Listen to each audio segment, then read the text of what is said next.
Welcome to your Route to Wellbeing podcast. I'm Sue Fullergood, and I'm absolutely sure that you deserve to feel great, and it's possible for you to pulse with energy. So if you're not thriving right now, or if there's something that's interrupting your thriving, then maybe this podcast is just what you're looking for. I've tapped into the knowledge base of experts in the 11 domains of well-being. Each of the experts has something that I think is part of the crucial knowledge that you need to be able to really take care of yourself. And so listen in and see if you can get that magical piece of information that's going to make the difference for you. Please feel free to share this with your friends and family, whoever you think may benefit from it. Please push the subscribe button so that you can be alerted when future episodes are available. Thank you for listening. I'm Sue Fullergood from the Energy Incubator and the author of The Sweet Spot. And it is a real pleasure this afternoon to have Catriona Boffard with me to talk about sexual health and well-being. Catriona is somebody that I met probably 5 or 6 years ago now, when we served together on the My Sexual Health team. Well, we still serve on the My Sexual Health team, and Catriona is she's an absolute boffin in all things sexual. She's a sexologist and a psychologist, so she's extremely highly qualified in the domain of sexual health and sexology, and it is just a pleasure to be able to download a lot of ideas that Catriona has. I must say I have learned a fortune from you over the years, Catriona, and it's always a pleasure when we can collaborate in serving a patient together. And so I really am grateful that you're here to give some of your insights to my listeners.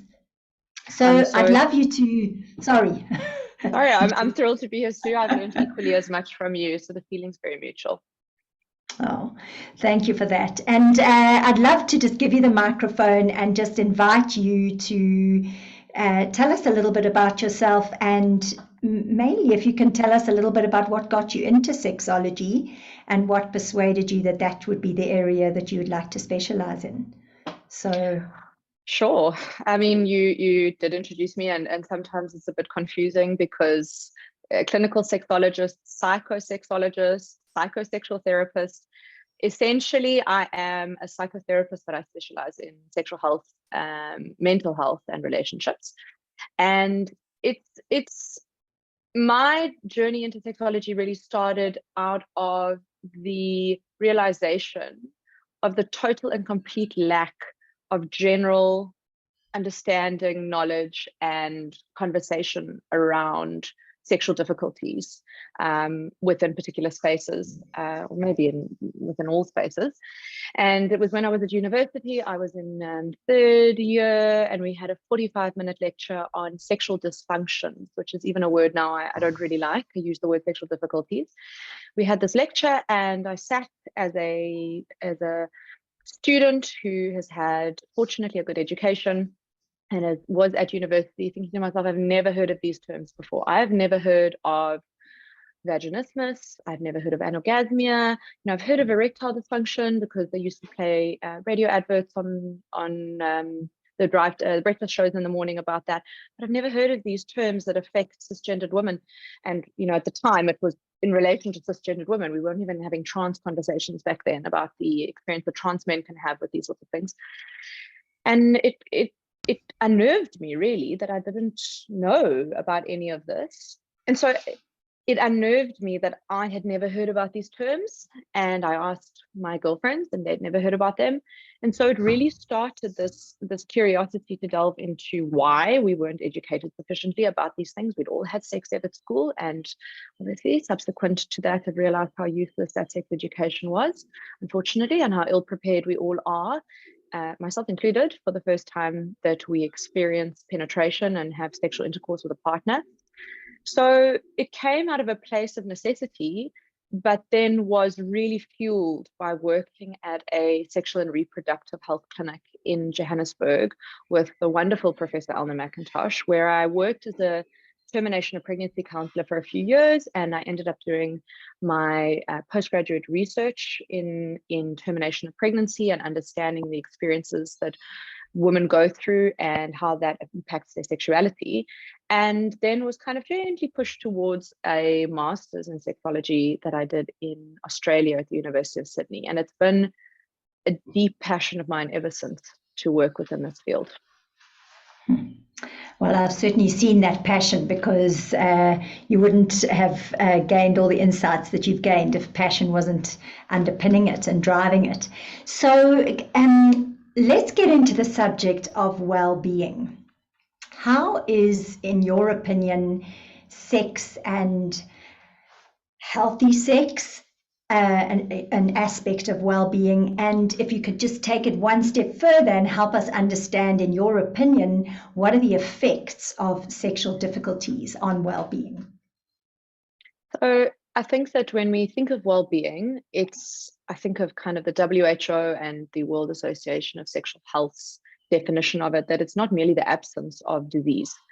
Being well and having, positive or happiness, positive well-being or happiness is not merely not being sick. And when people think of well-being, they generally just think of the physical well-being and the mental well-being. And there's so many different layers of it. We could have spiritual well-being or intellectual well-being. And I can vouch for the intellectual well-being, having become a mother last year and being starved of any intellectual stimulation, and how I knew my intellectual well-being wasn't really in a good enough space. And then obviously sexual well-being as well. It's often discounted or not even brought into the narrative of what makes us well humans, well beings. And I think, again, that kind of leads into your second question, which is that if we aren't well sexually, if we're experiencing difficulty sexually, it's again the most underrated thing, how much it impacts us in every aspect of our life. So if we are struggling with a sexual difficulty, we're going to see that in your mood. We're going to see that in your daily functioning. We're going to see that in your relationships. It's going to show up in so many different areas of your life, whether that's you throw yourself into work as to avoid focusing on the difficulties that you might be facing sexually, or it's that it starts to create difficulties you might have within your relationship. So it is very underrated. And I really do wish that when we spoke about health and say going for your annual checkup with your physician, sexual health was included in that checkup. And medical professionals or psychological professionals or physiotherapists or OTs, whoever it is that you're seeing on a kind of more regular basis to assess your well-being or assess your health, would be speaking more about sex, because it's such an integral part for so many people in their headspace, in how they're experiencing their day-to-day lives. I love that. And wouldn't that be great? It would require that we would be able to speak a little bit more freely about sex and sexual challenges and sexual experiences, full stop. Why do you think it is that we're so reticent to talk about sex, even in the health professions? It starts with us as children, and it's an intergenerational thing. So if your grandparents didn't speak to your parents about sex in a sex positive way, where there was permission to ask questions, your parents were not brought up knowing that it was an important topic and probably felt quite ashamed. And so they may have passed that down to you by not offering you a space to talk about it in a sex positive way and ask questions. So I think that as healthcare providers, it's within our own personal makeup that we have predominantly, obviously this is not everybody, I'm included in this majority, we're not given permission from the get-go to talk about sex. And children are curious. Children want to know, and they do know. And I mean, these days we have access to sex at the click of a button, which is terrifying, but it's something that needs to be addressed. And if we could address it at an early age, we take the elephant out the room. We decrease the shame, we decrease the stigma. And what you and I see is that people who come to consult us are so uncomfortable talking about sex But because you and I are comfortable to talk about it, it creates a comfort for them. It gives them the permission to talk about it. And so if you've got a healthcare provider who is very uncomfortable to talk about it, find another healthcare provider who's going to give you that safe space and that permission. But I really do think that it starts from very young. And I don't think that the way that we are trained as healthcare providers is helping us either, because there, minimal to no training on sexual health and how to talk to our clients or patients about it. And that in itself is also a massive, massive issue, and actually an easier thing for us to address than the parent-child conversation.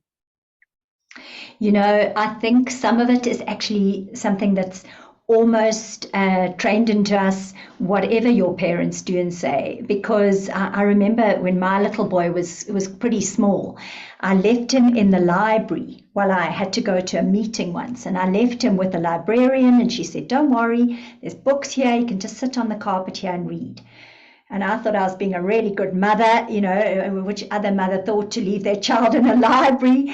And I came back, and there was this little boy, I think he was about 4, and he rushed to put something underneath his bum. And he was blood red in the face, and he looked so embarrassed and ashamed. And I said to him, "So what have you got under your bum?" And he said, "Nothing, nothing."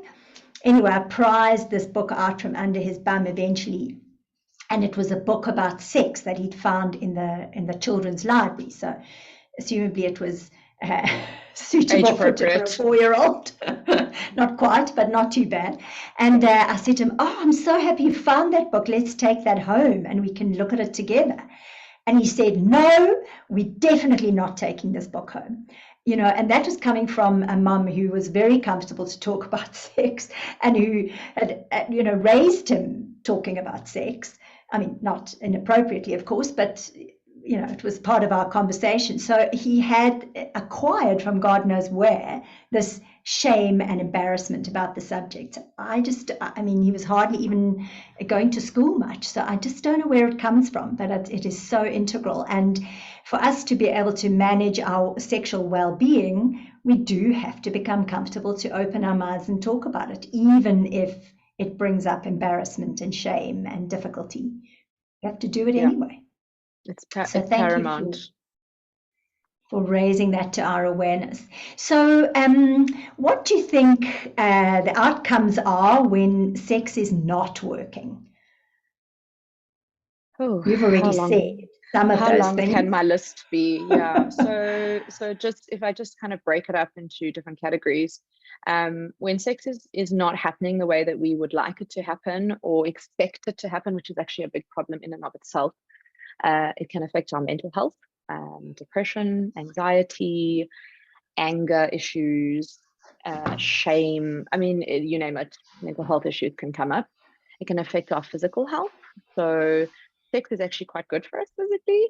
And the idea that masturbation is going to harm you physically or mentally is so archaic and outdated. And I hope nobody believes that anymore. Actually very healthy for you. Sex is a great form of cardiovascular activity. It lowers your blood pressure. It improves blood flow. So physically, if you're having difficulties during sex, not only are you not going to be getting those benefits, but there's probably going to be an increase of cortisol, the stress hormone in your body. There's probably going to be a lot of times that you are in the fight, flight, or freeze response, which is when your body kind of wants to get away from it and avoid it, or doesn't know what to do with the situation. So physically, your body is being affected by the stress of, or the distress associated with not having it. You can have interpersonally with your partner. And we often see that, let's say the couple who've got different interests in having sex, one wants sex less and one wants sex more, according to their own narrative. It's not actually the more or the less that's the difficulty. It's the difference between the two of their levels that causes that distress. And even if you've got a partner who really isn't really interested in sex but isn't distressed about it, it's their partner's distress that causes them distress. So the interpersonal thing is massive.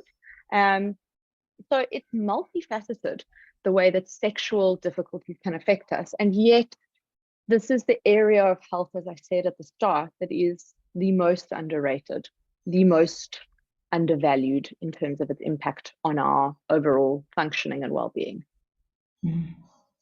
I couldn't agree with you more. And you talked quite a bit, twice or three times you've mentioned the word expectations. Can you talk a little bit to how so much of the time our expectations are so much a source of the problems that we encounter in the sexual realm? Sure. I guess that our picture of sex in our mind is very often based on an uninformed, romanticized, unhelpful image that we may have seen in the movies, that we may have had our friends tell us about, that we witnessed when we watched porn, or a partner said their previous partner used to do. And so what ends up happening is that the idea we have around sex gets based on unrealistic expectations. So a very classic one is all women can reach orgasm. And let's say in a heterosexual couple, for the guy to say, but all of my previous partners have. Well, highly unlikely that that's the case, because it's actually quite a challenge for women or those with the clitoris to reach an orgasm, especially during sexual intercourse. But the movies and the general narrative and magazines and erotica, erotic fiction and porn portray a very, very, very different picture. So in a very Instagram way, the reality versus the product is totally different. And the more that we align our view of sex with the expectations we place on ourselves, the more likely we are to have difficulties sexually, because our expectations are not meeting up to what we thought they would be. And I like to talk about the shoulding that we do in the bedroom. We should all over the place, which is very unhelpful. I should have an orgasm. I should want sex.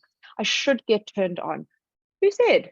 Who said that you should do all of those things? Where did those rules come from? Are you ascribing those rules to yourself because that's what you've seen other people do on movies? Or because your friends said they do that? Is that actually what you do? So expectations, I think, is one of the biggest issues in making us feel abnormal, because it just generally leads us to have disappointing sexual encounters overall. And the sensation that you're abnormal, or the idea that you're abnormal, is so devastating to your self-esteem and to your well-being and to your sexual enjoyment. So exactly. Yeah, I think what you're saying is so incredibly helpful, because if we could come and meet each sexual encounter in its pure form with curiosity and just allow it to unfold as an adventure of its own, rather than constantly comparing it to something that we've seen or expected or had before, then we would have a completely different experience of sex. And a totally different experience. And to speak to something quite close to your heart, to be mindful sexually means to be in the moment, to be present in your body. And if you're constantly thinking, oh, should I be having an orgasm now? Or I don't really feel as hard as I should be. Should I be hard? Oh my goodness, I'm not as hard as I was last time. Oh, should I be making more noises? All of that. You're not in your body. How are you going to be getting pleasure out of that experience if you're constantly in your mind? You've got to bring, I say this is like it's an easy thing to do. It's actually quite hard, and it takes quite a lot of practice and consistency. You've got to be bringing yourself back into your body to experience pleasure. And the more you should, the less you will. And I think there are two things there that I want to tease out. The one is that each person is unique, and not only is each person unique, but each sexual encounter unique. And especially for us women who are so changeable, with our cycles and our moods, our bodies change and our desires change, and what brings us pleasure changes. So it really is vital to meet each encounter with that spirit of mindfulness. Just in terms of what you suggest people do when they find themselves comparing themselves to something they've seen in the movies or to what they think is supposed to be there. Have you got some tools and techniques that you can share? One of the most important things is we actually need a better education about sex. And there are a lot of fantastic resources out there, a podcast like this, a podcast like mine, an Instagram page, a kind of website with videos. There's a lot of beautiful resources out there that can help you gain the knowledge that will lead to having a solid foundation around sex. Because if you have a solid foundation, there's no more false expectations or unrealistic expectations. Your expectations can be shifted to be quite normal. So it's such a simple thing that for somebody to think that they're supposed to have an orgasm every time they have sex, and then to read a statistic that says most women will not orgasm during sexual intercourse. To read something like that through a reliable source is a means of validating their experience. So that's a massive part of it, that educational aspect and getting the right information, not just taking your information from movies, porn, friends, and your partner necessarily. But if you feel like something isn't right or you're broken in some way, I can pretty much guarantee you that you're not the only person who's going through that. In actual fact, you're far from broken. You're probably quite normal. And then I think the other thing, which I'm sure I'm going to say numerous times and bore your listeners to death, but communicate. Communicate it's too simple. It isn't. Communication is hard, but the idea of it is simple. We don't do it. And sex in particular, we do not talk about it. And we know from studies, the more we talk about it, the more satisfying we actually report our sex lives to be. And so if we can talk to our partners who are receptive to these conversations about our expectations and where they come from and how they impact us sexually, we can work towards having much more satisfying sex. I mean, if you say to your partner, where did you learn about sex? Do you remember the first time you heard about what sex was? Or was there anything that happened in your life or that you came across in your life, especially in your childhood and your adulthood, that you think impacted the way that you think about sex? Can you just have a conversation like that? Then you just ask each other a question about their sexual blueprint. What was the start of it? Where did it form? How did it form? And converse on the basics of where your experience comes from. The more we talk about it, and even with friends, I know that there's a tendency among women to talk more openly about it. I just wish sometimes, heterosexual men would talk more openly about sex as well with their mates, not necessarily with professionals, but they do, but with their mates. I think that there could be huge benefit from it. And I mean, I think of two cousins who run a wonderful platform called Mojo. That the one confided in the other, they were in their late 20s, confided in the other that he was having erectile difficulties. And the other cousin's response was, me too. And all of a sudden they felt normal. They felt like there was nothing wrong with them. Oh my goodness, somebody else is going through what I'm going through. Not only is he my age, he's actually related to me. And we can figure this out together and be there to support each other. And I mean, they've launched a fantastic platform subsequent to that because of it. But yeah, there's a lot of normalization and validation that comes through talking about these things. But the benefit of the talking only comes, I think, when we can talk without defense. And yet somehow, the minute we're talking about sex, it brings up defensiveness, it brings up self-judgment, and it's just so difficult to talk about because it immediately makes us feel like we're not good enough or we're not meeting our partner's hopes and dreams and expectations. Or can you shed a little bit of light on that defensiveness for us?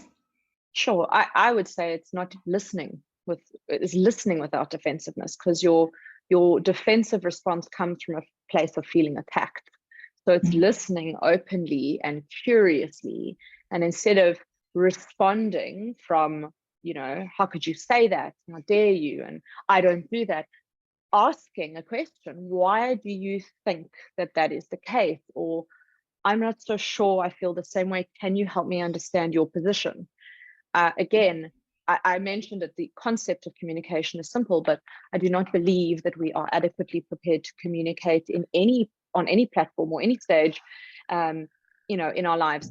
I always make the joke that, or I have been making the joke for many years, that if we were taught at school how to do our taxes and what sex really looks like and how to have effective communication rather than Pythagoras' theorem and how to make a white sauce, as I was taught in home economics, it really would be a lot more helpful. I can say I haven't made a white sauce since I left school nearly 20 years ago, and I have never used Pythagoras' theorem. But what would have been really helpful is how to do my tax and how sex really is, or what sex really looks like, and how to have effective communication.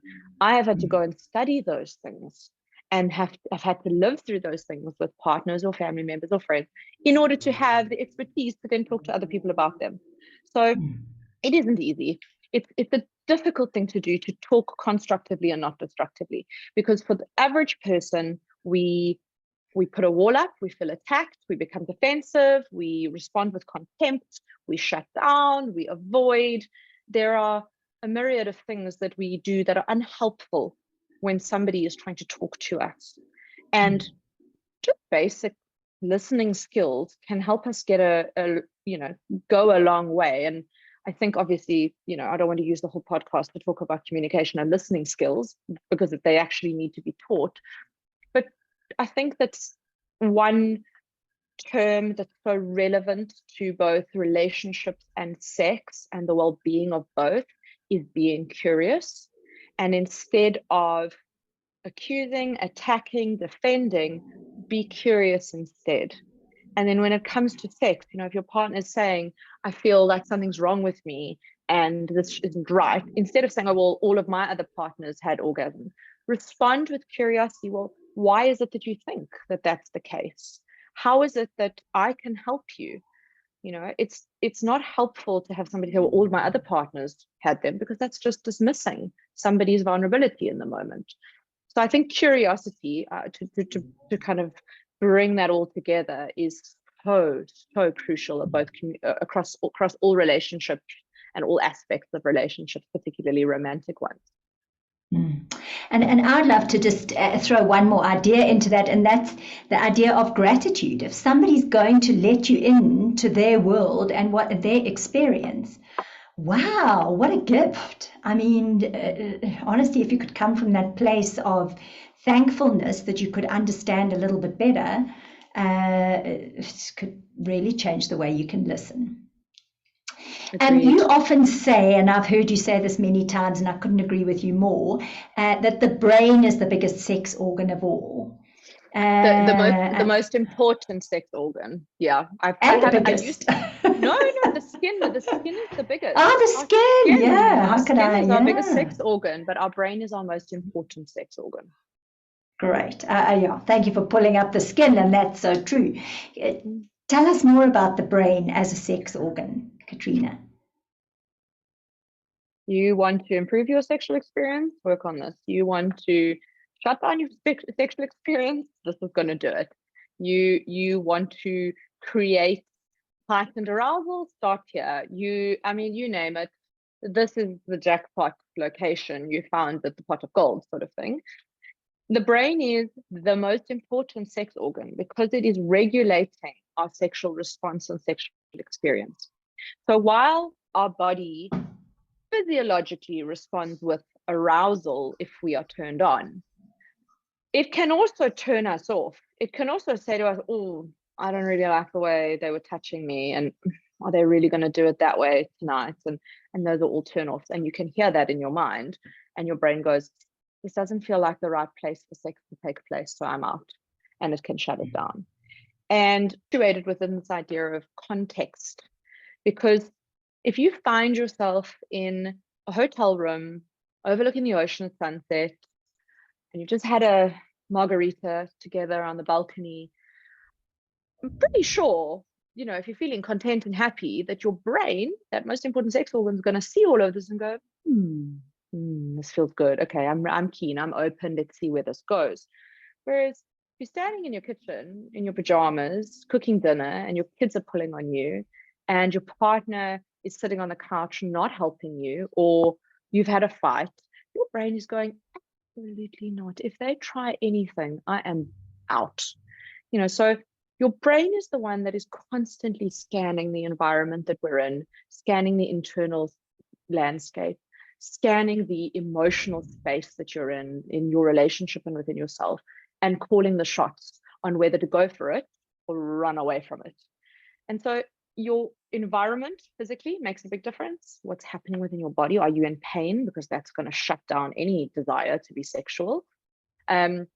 Are you happy in your relationship? Are you happy with the kind of sex you're having? Because that is a massive thing. If you're having sex and every time you're lying there thinking like, this is so boring and so dull. I heard a beautiful thing the other day from a colleague of ours in the US saying, is the sex you're having worth having? It's a massive turnoff for our desire to be sexual if the sex you're having is not worth having. So this organ here can really shut down our ability to want sex, our ability to get into the mood, to get turned on, to get aroused, and even to reach orgasm, which we all kind of reach for and try and get to when we have been, when we're engaging in sex. Other thing is that if we are on specific medication, it works on particular circuitry and chemicals and neurotransmitters within the brain that will actually shut down our ability to respond sexually. So something like an antidepressant or high blood pressure medication is going to decrease the way that we respond sexually from a physiological perspective. And so this brain, this organ, great sometimes, which I'm going to talk about in a moment, and terrible at other times. And again, I guess I speak to your mindfulness, our mindfulness discussion, but it comes back to, getting out of your head and into your body. So now let me just speak about how it can heighten our sexual experience, because it is the most important sex organ. So if you're physically intimate with somebody and can feel like that sexual intimacy is starting to grow, you may, if you were to tune into your thoughts, you may hear yourself thinking like, that feels so good. I love it when they touch me there. And that's where your brain is acting in a very helpful way and heightening your experience of sex.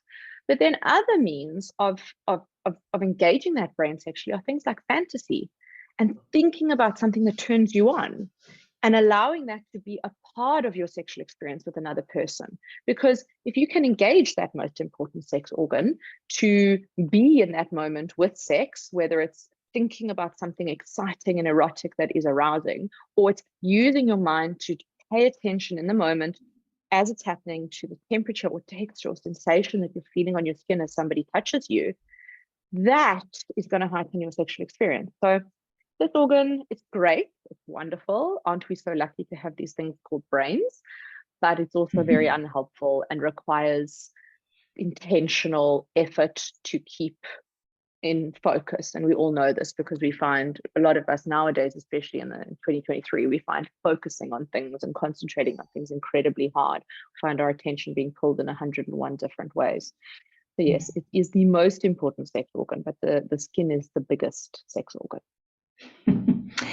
So that brings me to sort of highlight a little bit about desire and that taking it into arousal. I often hear women patients of mine, especially menopausal women, say, if I never have sex again in my life, I couldn't be happier. I wouldn't be happier.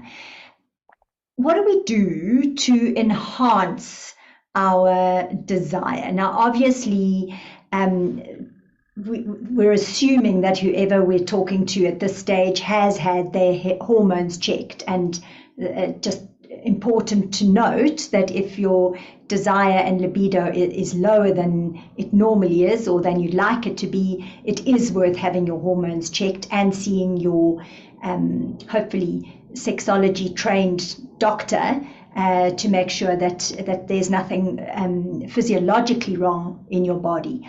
But assuming that there's nothing physiologically wrong, what do we do to enhance our desire for sex and increase our ability to be responsive and easily aroused? Before I speak about desire, I just want to say that for any menopausal woman, if you consult with your gynae, ask about sex, talk about sex.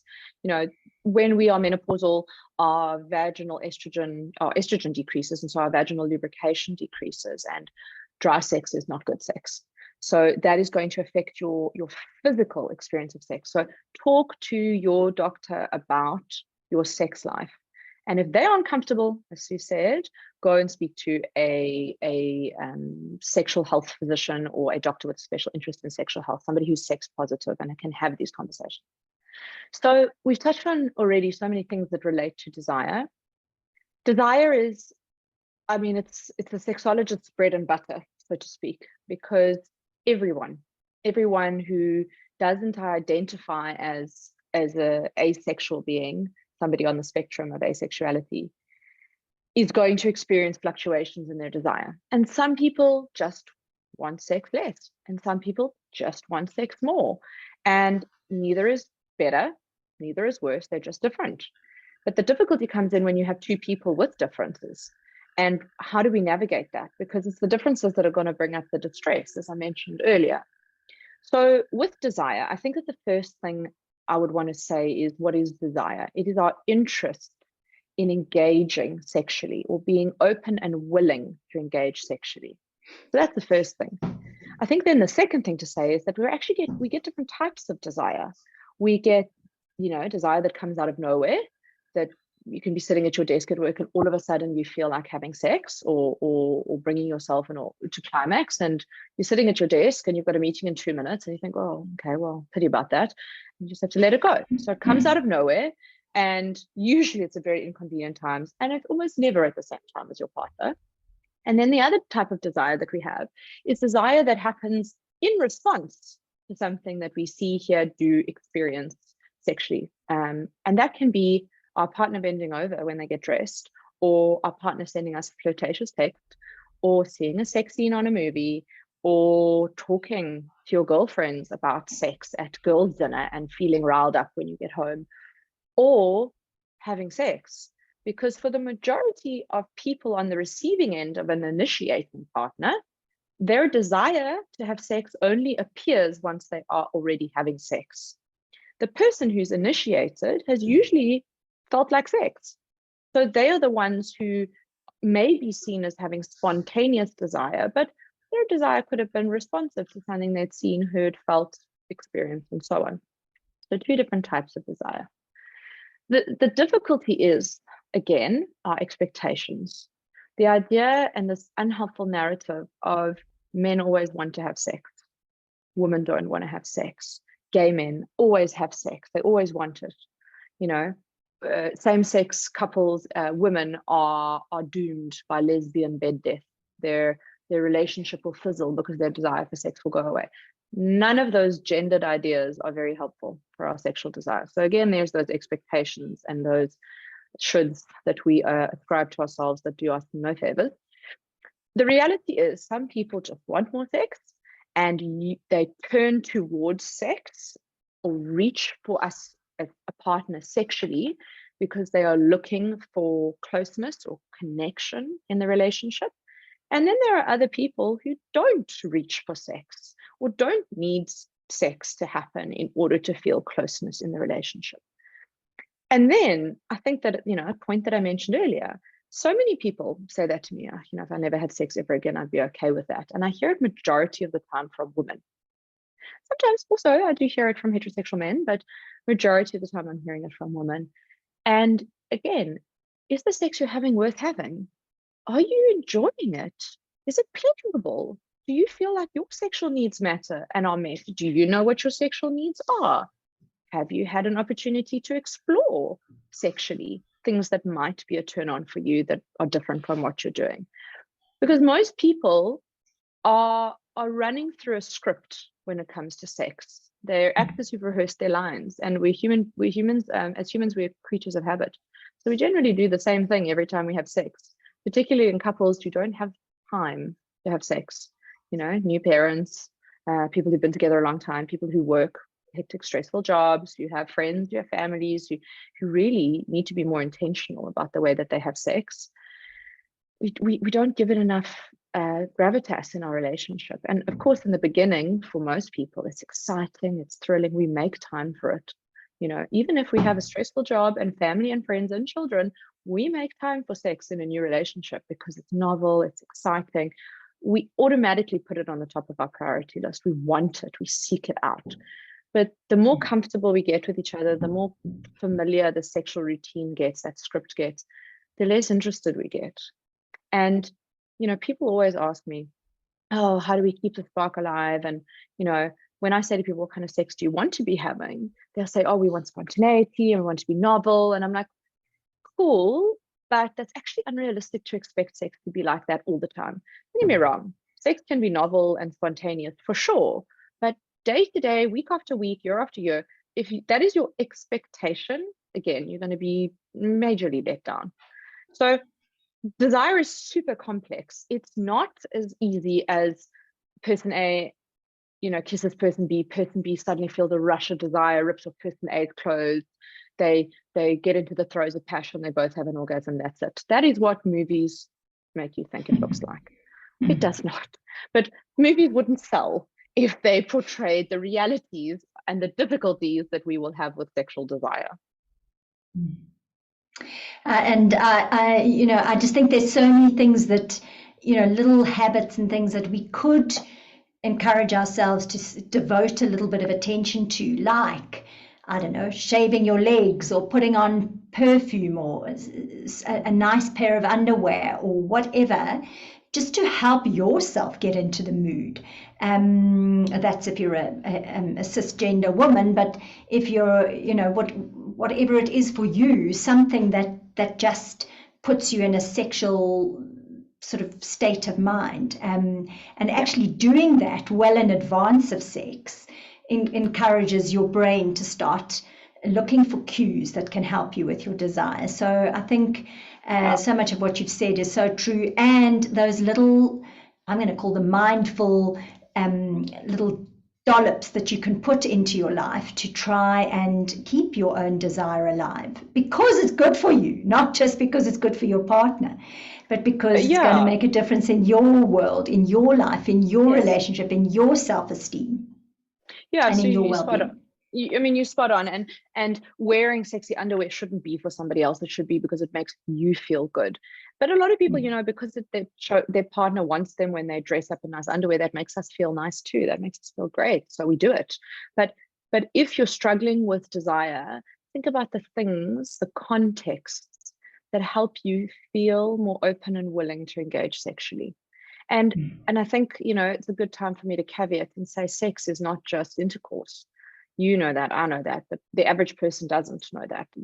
So when I say the average person, people without a degree or an extensive academic knowledge into psychosexual health and sexual and reproductive health, sex is not just intercourse. It's not just penis and vagina. Sex is everything we do with a sexual intention with our partner or alone or with many partners, who knows. It's all that we do. And so I think, again, if you're constantly placing this expectation on yourself to have intercourse, which can be exhausting sometimes, if you've had a long day, oh my goodness, having to do that at the end of the day after a long day of work and gym and bathing the kids and going for a walk and all of this, it's exhausting. Stop placing those expectations on yourself and kiss and cuddle and make out and use your hands and go to sleep, or get onto the couch after the kids have gone to bed or before your dinner's ready and make out and kiss and cuddle and use your hands and be done and have your dinner. I do tell couples not to wait until the end of the day to have sex. Terrible time to have it. But yeah, again, stop expecting sex to be the last thing of the day. Very unlikely that one or both people will be interested at all when they're tired. And stop expecting yourself to just feel like it out of the blue. You probably will sometimes, but you also may not. And that in itself tells us something. If you're not feeling like sex, whereas you maybe have felt like sex in the past, what's up? What's going on with you in your environment? There's that need for curiosity again within partnerships. What's happening for you? I've noticed that you're not as interested in sex anymore. What's going on? Are you on medication? Are you struggling with your mental health? Have you got any physical? Is there anything physically that's difficult for you right now? How's our relationship? Are you stressed at work? There are so many factors that influence our ability to want sex and show up for sex. And one of the things, and there's so many things I want to come back and circle back to, but one of the things that it makes us want to show up for sex is to realize the importance of pleasure in our lives. And I think so often in this day and age, especially, people are on that hamster wheel going for life at such a pace, and they're so overstimulated and overdemanded on that there's no resources left for pleasure.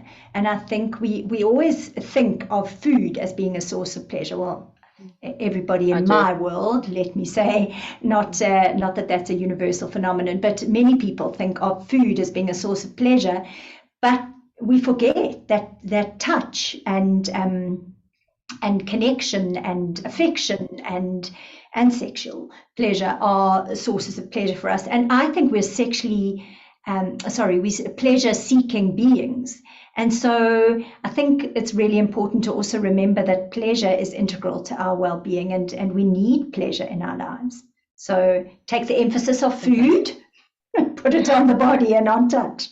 Yeah, but I use food all the time. I mean, I'm a massive foodie myself, but I use foodie all the time in my sessions with my clients.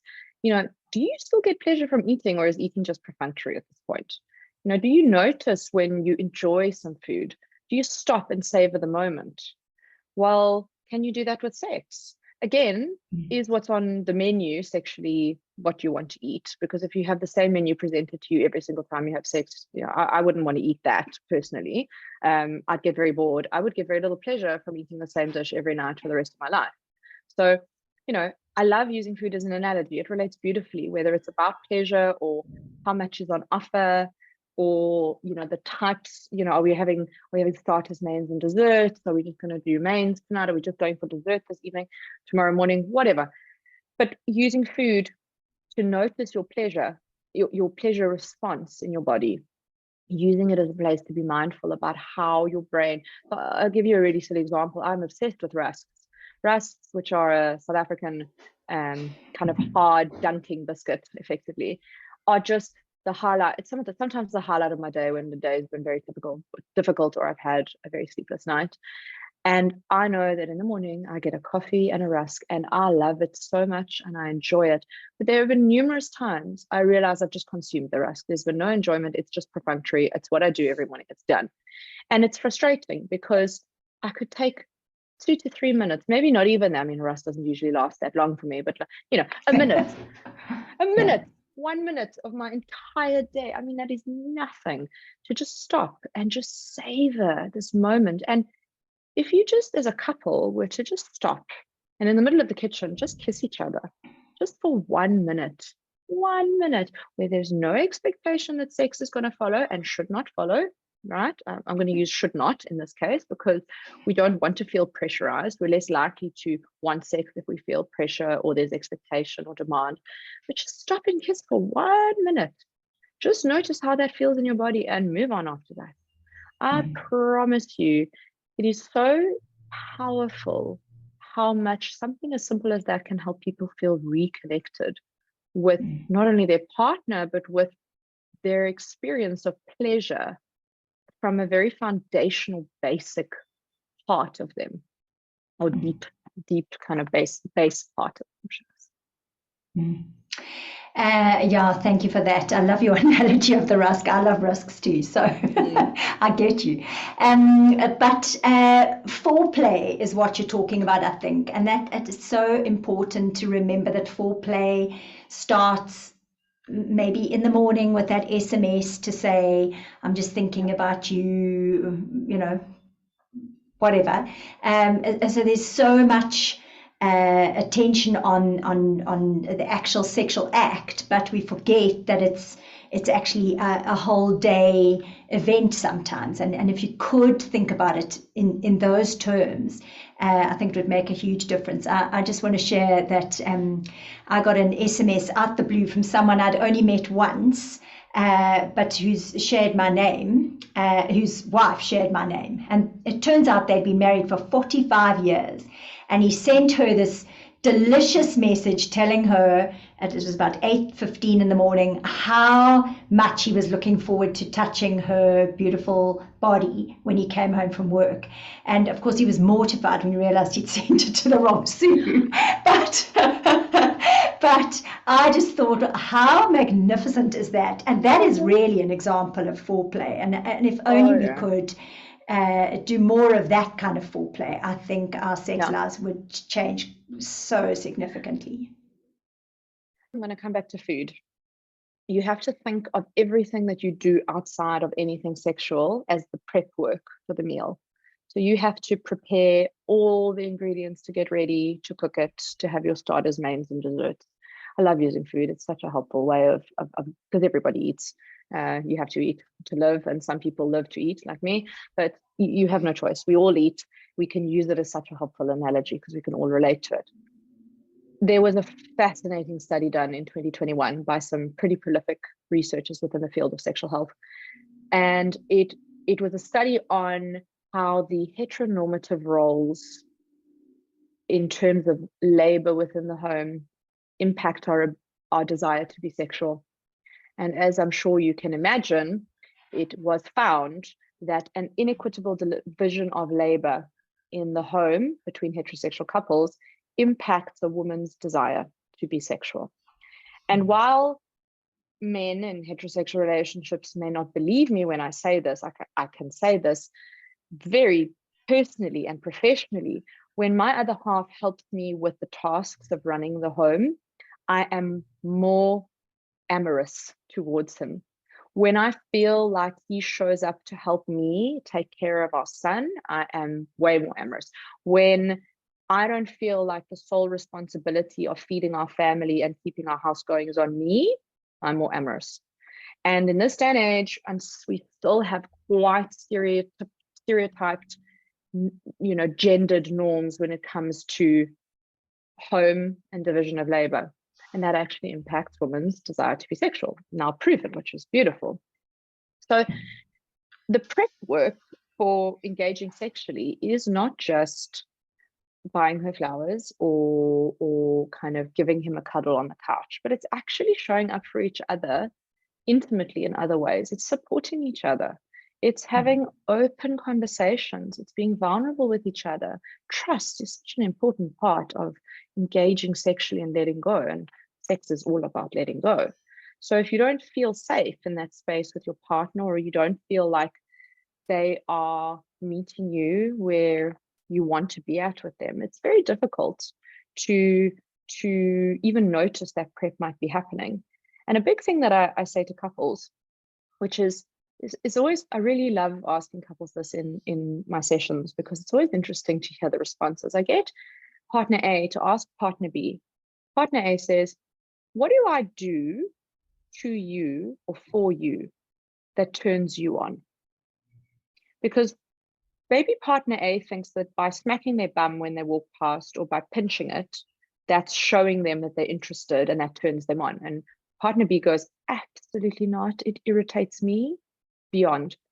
But when you offer to give me a massage when I've mentioned my shoulders are sore, sure, that actually turns me on, because it feels like you see me and you see I'm not okay, and you want to physically support me. And that feels so good that I just get turned on by it. You touch me, and that feels good. So, and then I get them, and it's often a surprise to partner A. Partner say, oh, I didn't realize that. I'll do that more. And partner B says, great, more massages, can't wait. But partner B then has to ask partner A and say, like, what do I do for you? Or how do I do it for you that turns you on? We turn ourselves on, right? We have the option, again, from a context perspective, to turn ourselves on or turn ourselves off. So a situation that may be arousing today and tonight, if I've got a sick baby tomorrow, may not be arousing because my mind is on my sick baby, right? Or my elderly father, or my pet that's not well, whatever. So I turn myself on, but my partner may do things. It's actually about feeling desired. So my partner may do things that I view as feeling desired. So when my partner compliments me, I feel desired, but they didn't know that. They just thought, oh, well, I'm not big on compliments, so, it's just not part of my makeup. But actually, if you knew that it helped your partner feel more desired, and desire is part of this prep work for your starters, mains, and dessert buffet that you want to have around sex, would you not do that more? Would you not be interested in engaging in that more? So So yeah, I hate the word foreplay, but I've yet to find a better word for it other than the prep work for sex. And, I think one thing that, you really are saying, and I think I'd love to highlight, is that one thing about me is I'm not like you. You have to remember that your partner doesn't love what you love, and especially not if you're heterosexual, because men don't love the same things that women do, and other way around. But even if you're not, I mean, your partner doesn't love what you love, and it takes other things to turn them on. So bringing that curiosity is vital. Exactly. Oh, I could go on talking to you all day, Catriona. We've just got warmed up, and now I know our time needs to come to a close. But I do just want to ask you, have you got one or two little nuggets that you'd love to leave with the listeners that are just perhaps going to help them turn their sex lives around and bring more pleasure into their existences? Sure. I think that the first one is you need to be intentional. Good sex does not just happen. I wouldn't have work if good sex just happened. I'd be out of a job. And let me tell you, I'll always have work. So good sex is intentional. It requires work. It requires effort. It is not going to magically appear just because it was there in the beginning of the relationship and stop thinking sex will be like it was in the beginning of the relationship. There's too many factors there that we can't reach back and pull out into the present. So be intentional about having good sex. Ask for what you want, learn what you like, explore different things, read, educate yourself, set time to be intimate and physical. It's underrated. I think people think it takes the spontaneity out of it, but sex is very rarely spontaneous. So the first thing is to be intentional. And then secondly, it's so boring that you need to communicate. There are too many people that go through life without saying what they want. And it makes me think of the beautiful, absolutely extraordinary movie, Good Luck, Leo Grande. And I don't know if you've seen it, Sue. I haven't. Please go watch it. It is with Emma Thompson, and she deserves every award in the world. But it is the epitome of what happens to us if we never speak up about our needs and wants and desires. And it's just a fantastic portrayal of what can happen sexually when we allow ourselves to be vulnerable and intimate intentionally within a safe space. I love it. Thank you, Catriona. Thank you for your wisdom, your insight, your expertise, and your ingenuity. It's been a real pleasure to talk to you, and I hope that we can talk some more going forward, because we were just getting warmed up here. Yeah, have a wonderful rest of the day, and thank you for sharing all that with us. Pleasure, Sue. I love chatting to you anytime. Please push the subscribe button so that you can be alerted when future episodes are available. Thank you for listening.